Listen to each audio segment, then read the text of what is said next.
maraqlısı bilirsiniz nədir Kəmal xanım? Mən bunu keçən dəfələrdə başa düşmüşəm ki, hər yaşda işlədiyin travma deyim, hadisə deyim, hər yaşda onların da fərqi başqa cür olur. Bəli. Hər yaşda ki sən fərqli anlayırsan. Bəli.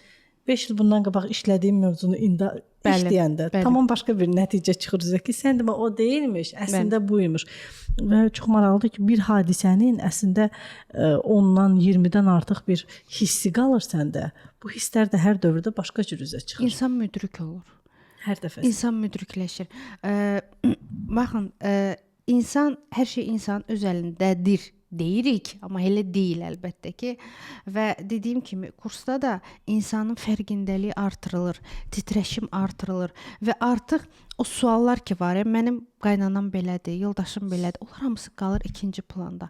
Və sən başa düşürsən ki, sən necə möhtəşəm bir varlıqsan, onlar isə sadəcə sənə dərs göstərən və sənin içindəki o bloklanmış hissləri ortaya çıxardan insanlardır. Əslində bizim insanlar hamısı bizim karmik insanlardır. Yəni mən sizinlə və yaxud operator olsun və yaxud başqa kim olsun, yoldaşım olsun, qaynanam, qaynatam olsun, heç birlə təsadüfi şəkildə görüşməmişəm. Onların hər birinin mənim həyatımda bir təsiri var. Pis olsa da, yaxşı da olsa, siz deyə bilərsiniz ki, mənim qaynanam pisdir, mənim həyatımı məhv eləyib. Amma sən ona bu prizma ilə yaxşı illərdir baxırsan da buna, bu prizma ilə. Düzdürmü? 10 il, 15 il, 20 ildir sən onu qınayırsan ki, sən xoşbəxt deyilsən.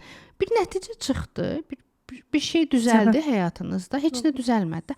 Amma sən prizmavı dəyişsən və desən ki, görəsən bu niyə çıxdı mənim qabağıma? Bu insan nəyə görə mən heç kimin qabağına yox, mənim qabağıma çıxdı. Mən burada nəyi görməliyəm? Bax, bu sualı artıq özünə verdikcə sən başlayırsan bunları tətikləməyə. Sən başlayırsan efir bədəndən, belə deyim də, astral bədəndən artıq o hisslər ki var, suallarınla ki, nədir, necədir, mentalla karmik sənə başlayır göstərməyə, qalxır intuitivə, sonra qalxırsan atmana, sol olursan bütün. Əslində Kəmal xanım, burada mən demək istəyirəm ki, şikayəti buraxın. Mənim. Deyinməyi buraxın. Narazıçılığı buraxın. Narazı olmağı buraxın. Mənim. Onda zaten sizin yollarınız açılacaq. Və sizin sözünüzə qüvvət, məsuliyyəti öz üzərinizə götürün. Bax, bu çətindir. Bəli. Bu çətindir. İşləmək də çətin. Bir məsuliyyəti götürmək, bir də öz üzərində məsuliyyətlə işləmək də çətindir. Sən başa düşsən ki, hər bir şeyi sən düzəldə bilərsən və birincisi buna tənbəllik mane olur. Tənbəllik niyə var? Enerji yoxdur da. Hardan olsun? Yəni insan çakraları aktiv deyil, insan səhər güclə durur. Axşam hamı çox gözəl bir hekayələr qurur ki, sabah dəyişəcəm.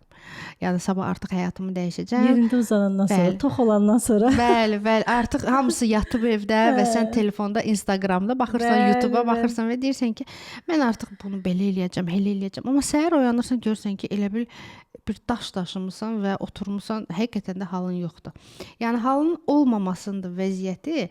Düzdür, buna zob da öz sözünü deyir. Kimdəsə zobu var, kimdəsə ayrısı bir mədə xəstəliyi var və yaxud da qan azlığı xəstəliyi var. Bəli, amma bunların da səbəbləri var ki, sən əgər enerjini düzgün qaydada qəbul etməyi öyrənsən, sənin həyatın zaten dəyişəcək. Pul da gələcək, xoşbəxtlik də gələcək. Sən karmavı dəyişdikcə sənin axı uşaqlarınla da biz bağlıyıq bir-birimizə. Düzdürmü?